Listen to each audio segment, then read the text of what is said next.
Hello everyone and welcome to my physics experiment. My name is Daniel Rodriguez. I am a student at Full Sail University, and my experiment today will consist of testing buoyancy as well as air molecules and seeing just how they operate and what behavior they take when submerged into a hot and cold liquid.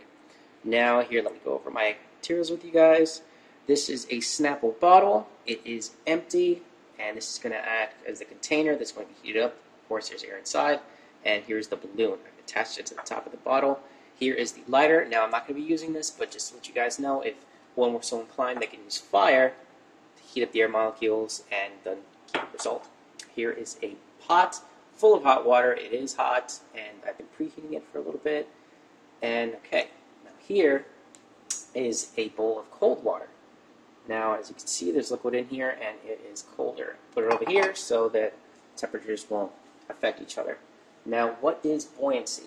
Now, buoyancy, pretty much, is the tendency or capacity to remain objects afloat in a liquid or a gas. Now, for example, if this balloon was inflated on its own, and it floating around the room would demonstrate buoyancy. Now, this container has buoyancy. There's a little bit of water in it.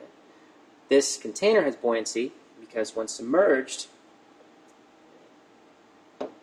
as you can see, the water is less dense. It's pushing the object upward.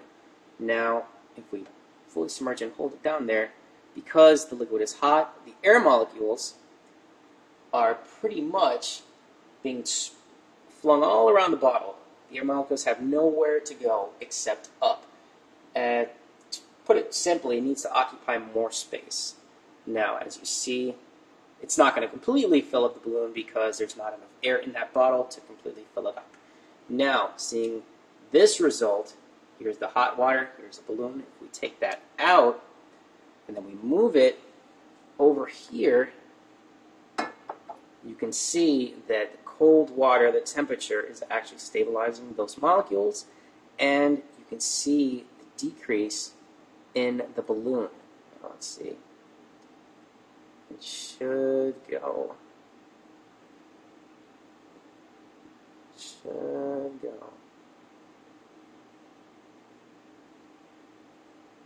As one can see, it's definitely calming down. It's definitely losing its structure. Now the air molecules inside, as you can see there's nothing in here, it's gaining significantly more calmer inside. So the air molecules are stabilizing, and thus the balloon then deflates. And of course, there's buoyancy again. Now, buoyancy is pretty much, boats use buoyancy. And as you can see, if you're on the ocean and you see a boat, it's not doing as such. It's not wobbling back and forth. Now, I'm not touching it. They maintain equilibrium. And that's pretty much stable. It's pretty much putting the boat on an even keel. Now they utilize buoyancy to keep themselves stable. Now, that is my physics experiment. As you can see, it's very practical. One can do it any which way they want to. Now, and just make sure to use caution because, yes, I was using a burner, and you can definitely get yourself burned if using the fire. But that is my experiment. Thank you very much for listening. And please tell me exactly how it was. Thank you and have a great day.